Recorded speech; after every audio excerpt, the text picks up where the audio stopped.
Con sus pies aquí. Here? Zapatos. Sí, zapatos. Okay. Oh, am I going to be writing something? Okay. Wait, like this? Diana, apágueme el... Disculpe, pero...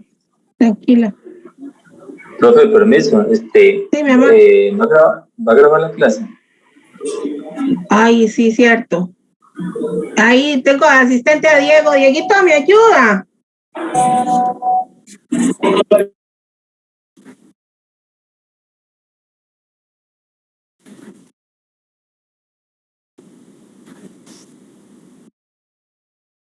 ¿En serio?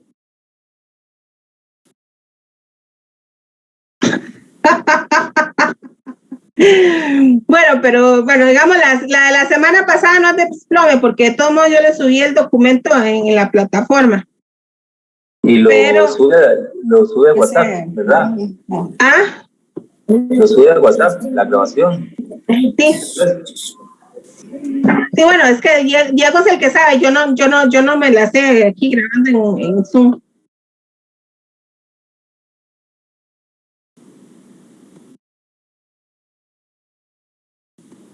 Ok.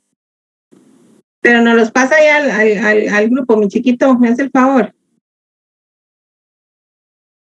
Muchísimas gracias. Bueno, listo. Ahí Diego también pasó al grupo el libro. Ese es el mismo libro que me pasó la otra muchacha en el otro grupo. De hecho, ahora le voy a echar un ojo a ver si está bien y les aviso. Porque sí, ahí lo vi medio por encima, pero sí hay que revisarlo a ver si está completo. Gracias, profe. Ok. Bueno, entonces empecemos con esto otro, ¿verdad? Lo que les estaba diciendo, que hace un tipo de analogía a lo que es el derecho público y el derecho privado. Entonces, el primer criterio, el del ente regulado, nos habla de que el derecho público regula, ¿verdad?, lo que son los entes estatales y lógicamente lo que es el Estado. Y también va a referirse, ¿verdad?, o todo lo que el ordenamiento jurídico tenga contemplado en cuanto al Estado propiamente. Eso es lo que va a regular el derecho público. El derecho privado, ¿verdad?, en cuanto al Estado y los entes públicos, sí es aplicable, pero cuando viene a, digamos, a interferir, digamos, con algún sujeto de derecho privado y es que podemos, digamos, encajonar, por decirlo así, o encajar más bien el ente público, el Estado en sí, como también sujeto de derecho privado. Pero en sí, digamos, el criterio del ente regulado es que el Estado en sí o las instituciones autónomas se van a regir por lo que nos establece el derecho o el ordenamiento jurídico en base a lo que es derecho público, porque es lo que es aplicable al Estado y a las instituciones autónomas, ¿de acuerdo? Y lo que es derecho privado, pues en la esfera privada. Eso en cuanto al criterio del ente regulado. En cuanto al criterio de las potestades de imperio. Entonces, en cuanto al criterio de las potestades de imperio, nos habla de que el Estado en sí tiene esa potestad, ¿verdad?, de imperio sobre sus ciudadanos. Entonces, potestad de imperio, como por ejemplo cuando pagamos los impuestos de la municipalidad, los impuestos que pagamos cuando adquirimos algún bien o algún servicio, todos estos impuestos del IVA y todo esto, ¿verdad?, son impuestos que son cargados a los ciudadanos de un país por la potestad de imperio que tiene el Estado, ¿verdad? Entonces, en el caso nuestro, pues lo hace el Estado a través de tributación directa o el Ministerio de Hacienda para ese efecto, o sea, lo descentraliza mediante esa institución, mediante el ministerio. Y esa es digamos, la entidad que regula, digamos, todo lo concerniente a lo que es, digamos, en el ejemplo que les estoy poniendo, el recolectar, digamos, o que se paguen, la que está obligada, digamos, a vigilar que se paguen todos los impuestos que tienen que pagar los ciudadanos. Entonces, ese es un ejemplo de una potestad de imperio que tiene el Estado con respecto a los ciudadanos, ¿verdad?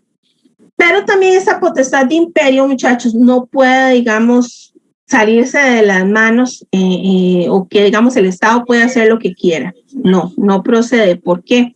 Porque el Estado tiene que respetar ciertas libertades, ¿verdad?, individuales que tiene ¿cómo se llama? El ciudadano, que en nuestro caso están consagradas en la Constitución Política, en el capítulo, pues, de las libertades individuales, y también en las garantías políticas y garantías sociales que tenemos nosotros los individuos, para efectos de que también el Estado tiene que respetar nuestras libertades individuales, nuestras libertades políticas, ¿verdad? ¿Por qué? Porque el Estado, por su situación de potestad de imperio, de que él es el que manda, no es que significa que pueda hacer, como dice, lo que quiera o lo que le dé la gana con sus ciudadanos. Entonces existe una situación, pues, de limitante en cuanto a que tampoco puede hacer lo que quiera, porque la Constitución viene a regular esa potestad de imperio, como quiera que sea, mediante la consagración de los derechos que están consagrados en la Constitución.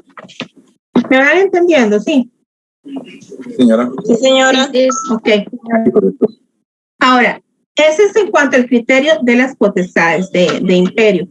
Ahora, el criterio de los entes en juego. En cuanto a los criterios de los entes en juego, aquí es que cada persona, ¿verdad?, tanto un sujeto de derecho público, un sujeto de derecho privado, va a tener o va a ir a buscar sus intereses propios, ¿verdad? Ejemplo, cuando una persona, digamos, viene, y voy a ponerles un ejemplo, digamos que Briana le va a comprar un carro a César, ¿verdad? Entonces ellos firman una opción de compra-venta para la venta del carro, ¿verdad? Entonces Briana, qué sé yo, un ejemplo, ¿verdad? Entonces el carro se lo va a vender por, qué sé yo, 2 millones de colones, y Briana le entrega 500,000 colones como señal de trato. Entonces establecen un periodo de 2 meses mientras Briana termina de conseguir el dinero para pagar el carro. Resulta que a los 2 meses ya Briana tiene el dinero y busca a César para decir, bueno, ya vengo a finiquitar el contrato, el acto, ¿verdad? Y César se quita. Y César dice, no, ya no quiero vender el carro, ¿verdad? Entonces, yo les explicaba que en materia contractual, existen, digamos, 2 puntos de vista para efectos de un incumplimiento, ¿verdad? Lo que es un incumplimiento contractual. Puede darse, digamos, una ejecución forzosa, como la palabra lo dice, es que se ejecute forzosamente el contrato, o, por el contrario, que se pida una resolución del contrato. Entiéndase la palabra resolución del contrato no como que estamos resolviendo el conflicto.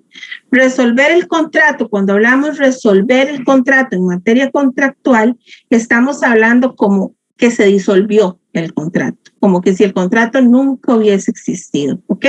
Entonces, ese término de resolver, voy a resolver el contrato, se resolvió el contrato, voy a pedir la resolución del contrato, se refiere a eso, a la disolución de ese contrato, para que entiendan cuando se les habla en términos contractuales si se habla de resolución del contrato. Entonces, teniendo claros esos 2 puntos de vista, que en un incumplimiento contractual yo puedo pedir la ejecución forzosa o la resolución del contrato, en el ejemplo que les estoy poniendo, Briana no le interesa pedir la resolución del contrato. O sea, ella lo que quiere es obligar a César a que le entregue el carro, porque ella se le metió, como dice, que ella quiere el carro, ¿verdad? Entonces, lo que hace Briana es interponer un incumplimiento contractual ante el juez, ¿verdad? Ante el juez civil, mediante ese contrato que ellos firmaron, esa opción de compra-venta, para que sea el juez, lógicamente, mediante una sentencia judicial, que obligue a César a ejecutar forzosamente el contrato, porque eso es lo que quiere Briana. O a contrario censo, si Briana dice, no, la verdad es que yo no quiero ya ese carro, que se deje el carro, pero que me devuelva la plata, porque tampoco le quiere devolver la plata, entonces ella lo que pide es la resolución del contrato. ¿Ve? Entonces, ese criterio de los intereses en juego, eso es a lo que se refiere, que de acuerdo a los intereses de las personas, así va a interceder el derecho público o el derecho privado. ¿Por qué? porque va a prevalecer, digamos, o va a tratar, digamos, de satisfacer los intereses de las partes. Las partes cuando van y buscan los tribunales de justicia lo hacen porque quieren llegar a un acuerdo, porque quieren llegar a un arreglo, porque tal vez pacíficamente no lo han podido lograr, no han podido llegar a un arreglo satisfactorio, entonces por eso tienen que acudir a los tribunales. ¿Y cuándo acude una persona a los tribunales? Cuando necesita que le resuelvan sus intereses propios, no unos intereses de otra persona, ¿ok? Entonces, ese ejemplo que les estoy poniendo de la opción de compra-venta es un ejemplo ahí cualquiera, pero es para que me entiendan, digamos, que Briana lógicamente va a ir a interponer una demanda en el juzgado contra César, pero porque ella está velando por sus intereses, ¿cierto? No porque va a ir a velar por los intereses de César, ¿cierto? César va a tener que irse a defender para velar por sus propios intereses, no por los intereses de Briana. ¿Me explico? Entonces, eso, digamos, en el sentido o en el ámbito de derecho privado, porque son dos particulares en el ejemplo que les estoy poniendo, pero perfectamente podría ser una situación donde una de las partes es alguna institución del Estado o el Estado propiamente. Entonces, esa discusión de esos intereses tendría que ver, lógicamente, con el derecho público. Y si por el contrario tiene que ver con personas particulares, incumbe únicamente a lo que es el derecho privado. ¿Me entendieron? Sí.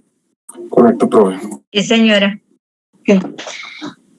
Ahora, el criterio de la vinculación de los fines. En cuanto... Perdón, un toque, chiquillos. Verás qué rollo. La semana pasada, porque yo doy clases casi todos los días, pero solo los miércoles y los martes doy clases de 6 a 10 y termino ronca. Ya a las 9:30 de la noche ya no quiero ni hablar, entonces voy a chuparme un jugo, chiquillos, con su permiso. Bueno, el criterio de la vinculación de los fines igualmente tiene que ver, digamos, con las situaciones de el derecho público y el derecho privado. En cuanto a la libertad que pueden ejercer, digamos, uno o el otro, que va de la mano con lo que les acabo de explicar con respecto a lo de los intereses en juego. Entonces, igualmente, una persona, digamos, que ve que está limitándose a alguna situación propia, va a tener que ir a interceder, pues primeramente, lógicamente, de forma pacífica, con la persona para tratar de solucionar, pues, el conflicto. Y si no, pues va a tener que, interferir dentro de los tribunales de justicia para tratar de llenar esos fines a los que él quiere o tratar de resolver el conflicto que existe, ¿verdad?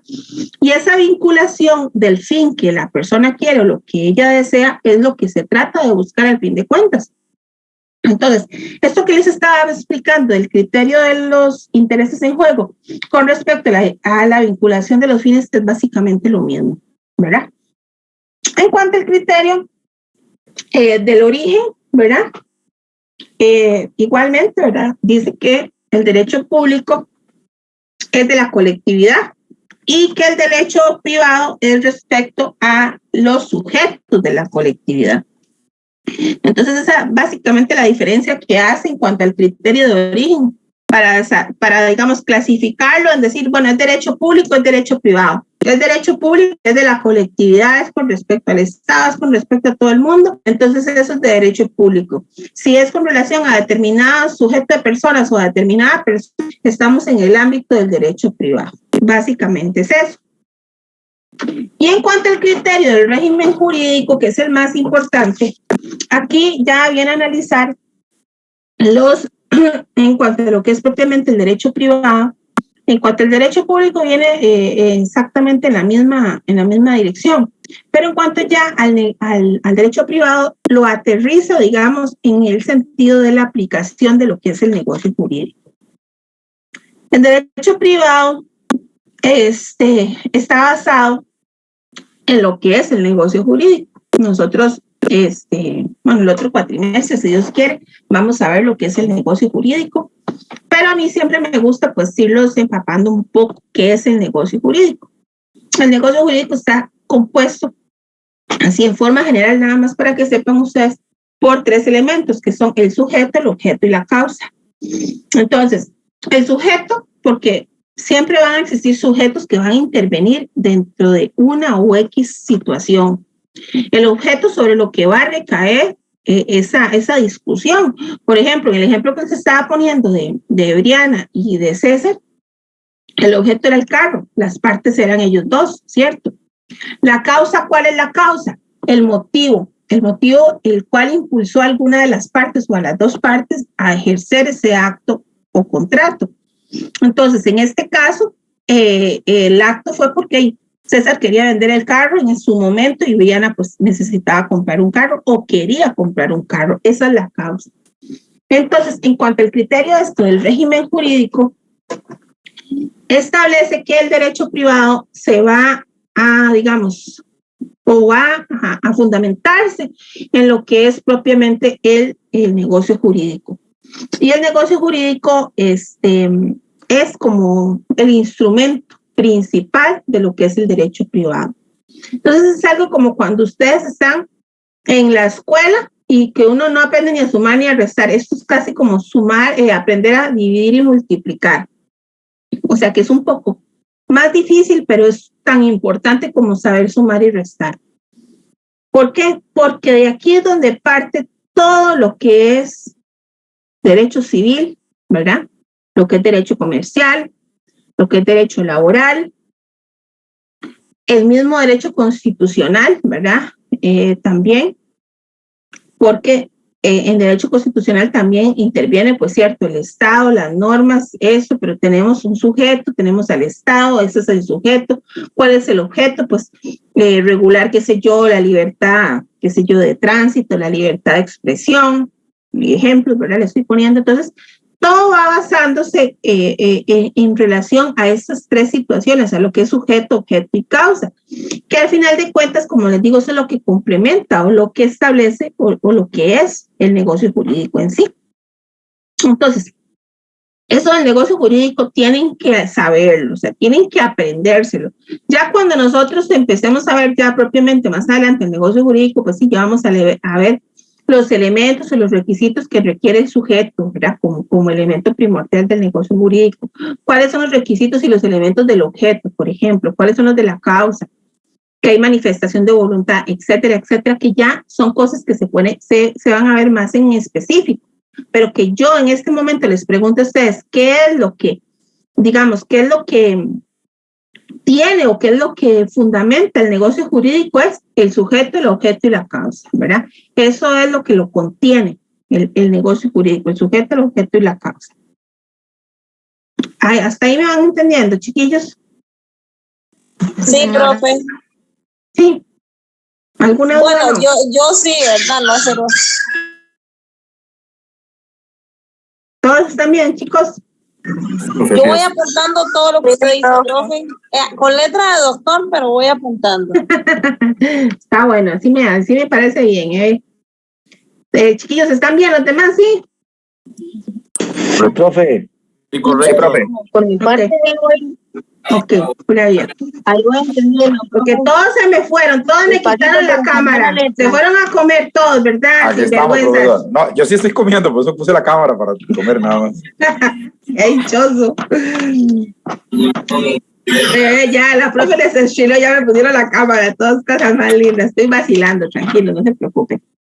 Ok, entonces esta parte del negocio jurídico es que me sentía muy sola ayer, estaba toda oscura yo y nadie tenía la cámara puesta y yo decía, oh. Profe, es que yo tengo 2 hijos, uno de 11 años que se me apaga, muy tranquilo, y por aquí anda el otro que tiene 1 año, mire, para que lo conozca.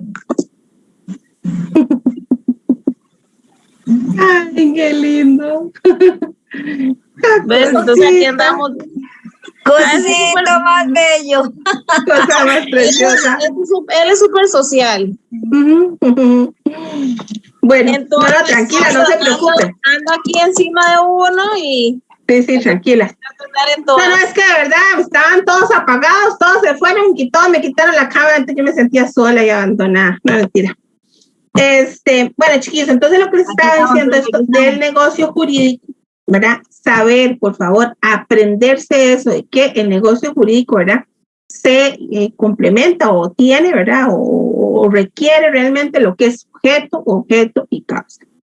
Ahora, dentro de lo que es también el análisis del derecho privado, aquí en sonó salud. Que también dentro del derecho privado está o hay que establecer bien lo que es la autonomía de la voluntad.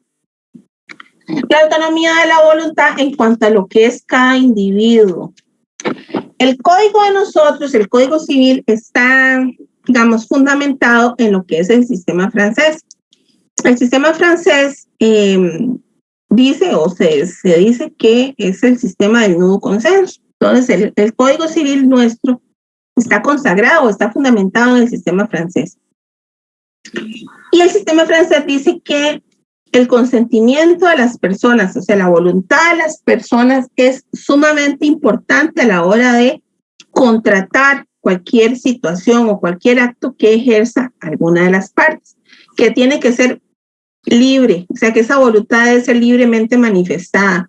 Tiene que, digamos, no puede existir ningún tipo de vicio que valga la redundancia, que vicie la voluntad, que existe algún error, alguna, digamos, una intimación, existe alguna coacción sobre esa persona para que ejerza, digamos, un determinado acto en determinada dirección.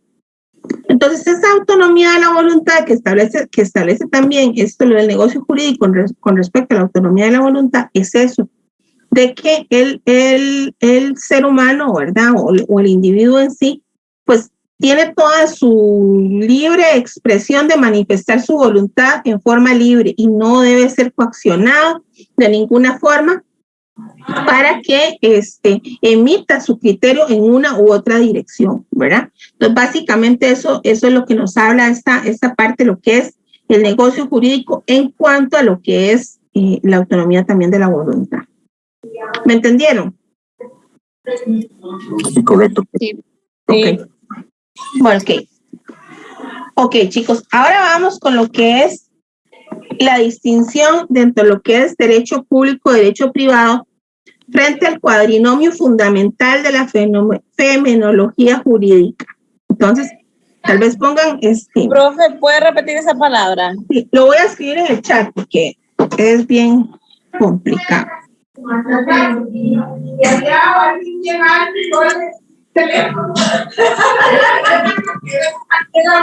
¿Quién tiene el...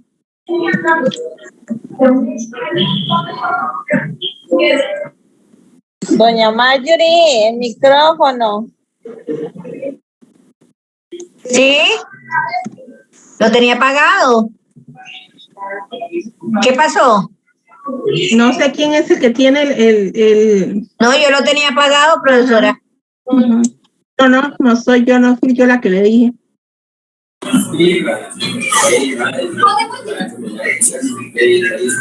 No, el suyo.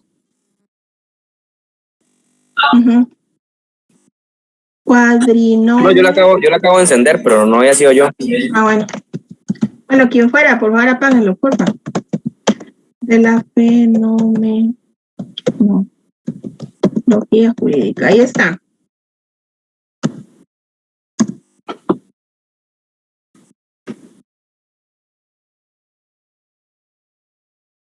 Ok, el cuadrinomio fundamental de la fenomenología jurídica.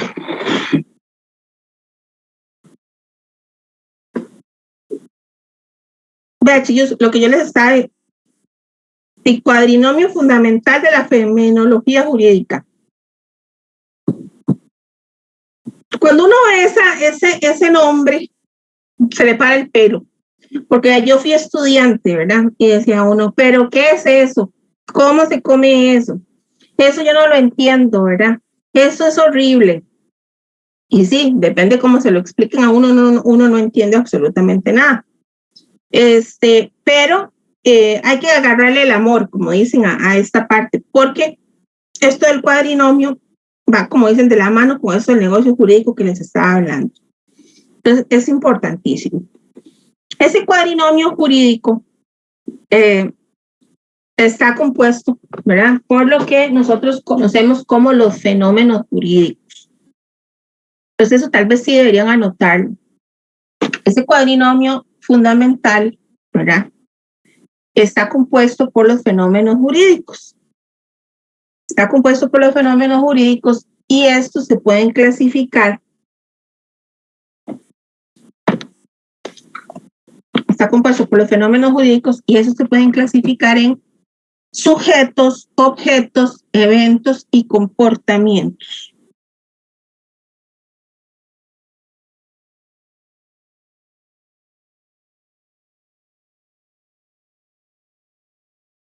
Entonces el cuadrinomio, ¿Me repite la última palabra, profesora? Sí, con mucho gusto. Entonces el cuadrinomio está compuesto por los fenómenos jurídicos que se pueden clasificar a su vez en sujetos, objetos, eventos y comportamientos. Gracias. Con mucho gusto. A ver, en cuanto a lo que son los sujetos, chiquillos, en cuanto a lo que son los sujetos, hay que analizar lo que es sujeto en sí, ¿verdad? Y para eso, yo necesito que ustedes sepan qué es capacidad jurídica, qué es capacidad de actuar y qué es legitimación. Después lo vamos a ver, de hecho la próxima semana lo vamos a ver con la existencia y capacidad de las personas, pero sin embargo se los voy a tocar un poquito aquí para que me entiendan qué es. Profe, disculpe, es que me desconecté un toquecillo. ¿Qué fue lo que usted dijo al final de que estaba compuesto por qué? Que los fenómenos jurídicos se pueden clasificar, que el cuadrinomio fundamental está, digamos, está contemplado entre los fenómenos jurídicos. Y sí, que los fenómenos jurídicos... Usted dijo el cuadrinomio fundamental de la fenomenología. Está compuesto por los sujetos. Por los fenómenos jurídicos. Porque está compuesto por los fenómenos jurídicos. Ajá, está compuesto por los fenómenos jurídicos y a su vez estos se pueden clasificar. Hoy. Y a la vez estos se pueden clasificar en sujetos, objetos, eventos y comportamientos. Profe, disculpe, me voy a tener que desconectar ya porque tengo que ir a trabajar. Tranquila. Buenas noches. Buenas noches, Dios la acompañe. Amén, igual. Entonces está compuesto por los fenómenos jurídicos que a su vez se pueden clasificar en sujetos, objetos, eventos y comportamientos. Ahora sí.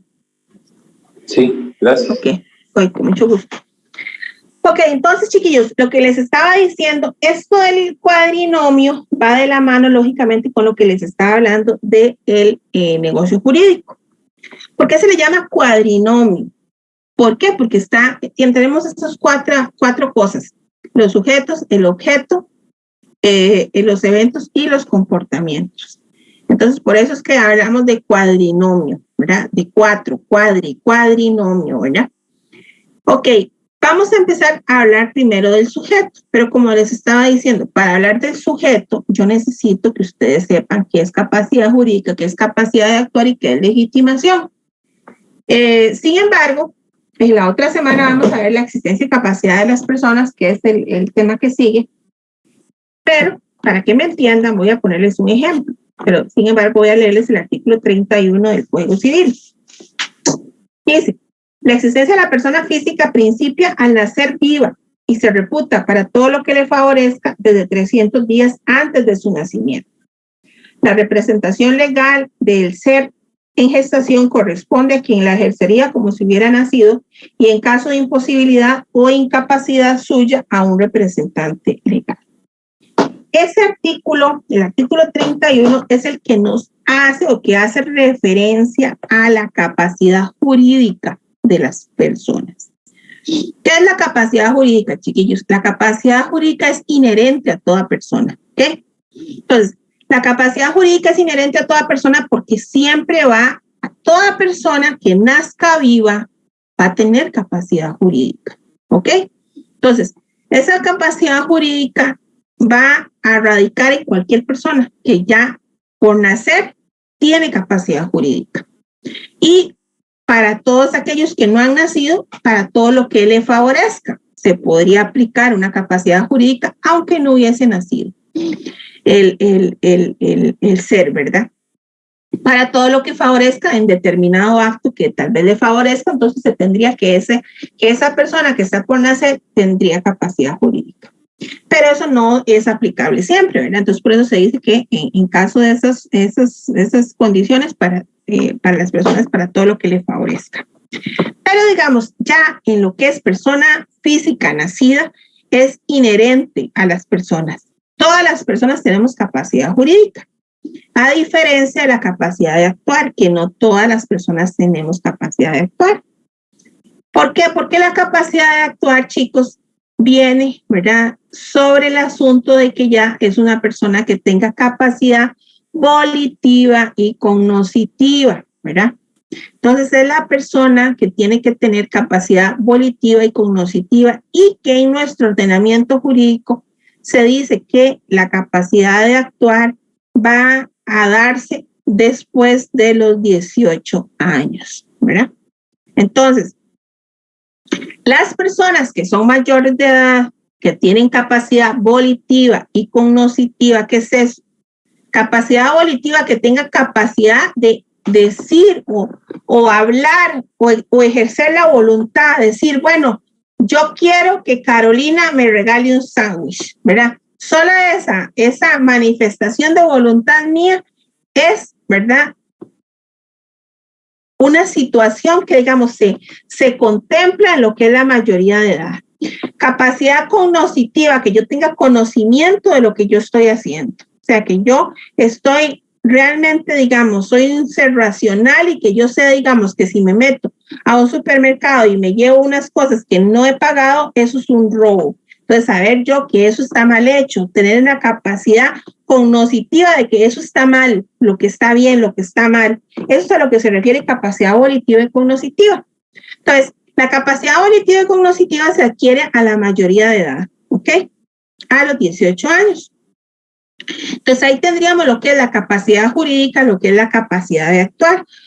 ¿Pero por qué? Porque hay personas que tienen capacidad jurídica, porque como les dije, es inherente a toda persona, pero hay personas que no tienen capacidad de actuar. Por ejemplo, ¿quién no tendría capacidad de actuar? Perdón, una persona que tenga alguna discapacidad, ¿verdad?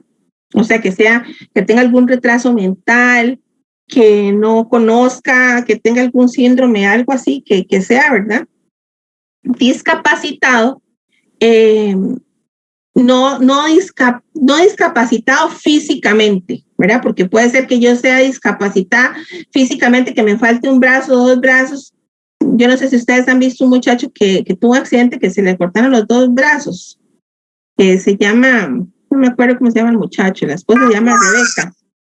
Ese muchacho, o sea, es una persona capaz de actuar. En este momento es discapacitado por su situación física, pero no es una persona discapacitada mentalmente, ¿verdad? Entonces, hay que hacer la diferencia en cuanto a la discapacidad, ¿verdad? Que no sea una discapacidad física, ¿verdad? En el sentido de que me falta un dedo, me falta una mano, me falta un pie, porque puede ser que a mí me falte un pie o que yo sea hasta inválida, pero yo estoy totalmente consciente de lo que estoy haciendo, ¿ok? Entonces, esa es a lo que se refiere la capacidad de actuar.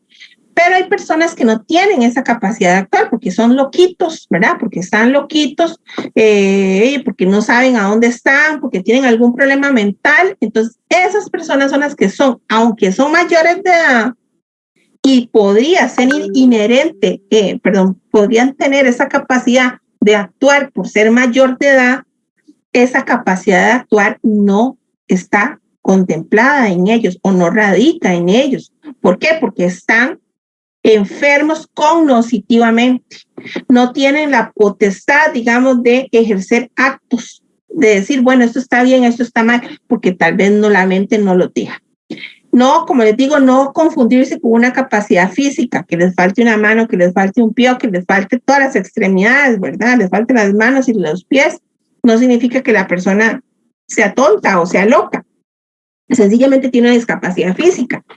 Pero el asunto de la discapacidad cognitiva y volitiva se refiere a eso. Entonces, esas personas, aunque sean mayores de edad, son discapacitadas. Entonces, esas personas no pueden ejercer actos o contratos, no pueden tener manifestaciones de voluntad de una u otra dirección, no se puede.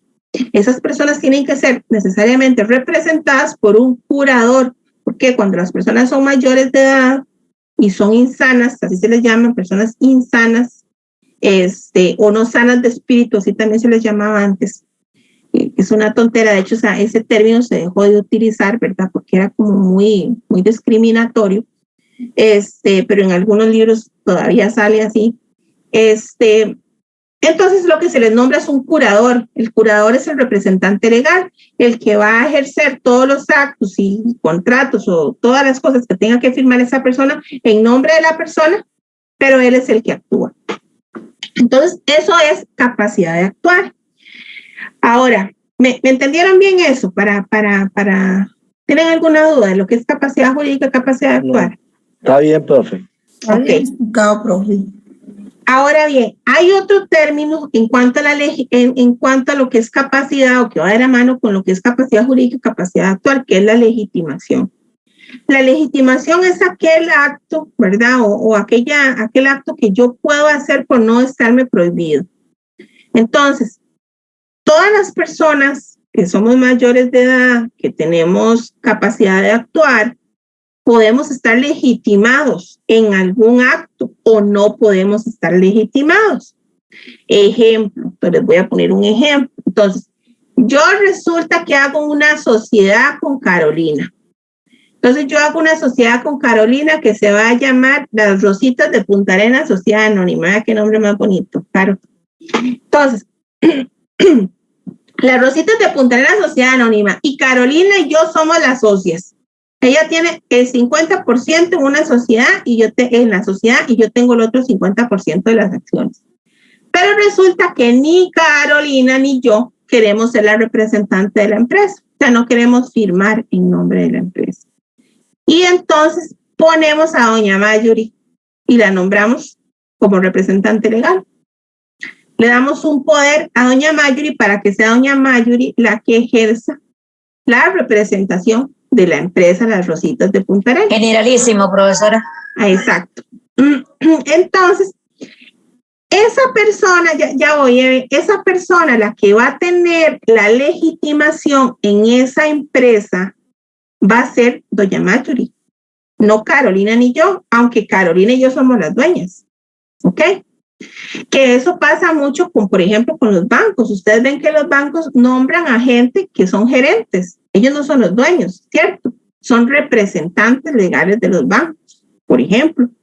Entonces, ellos tienen legitimación para actuar en nombre del banco.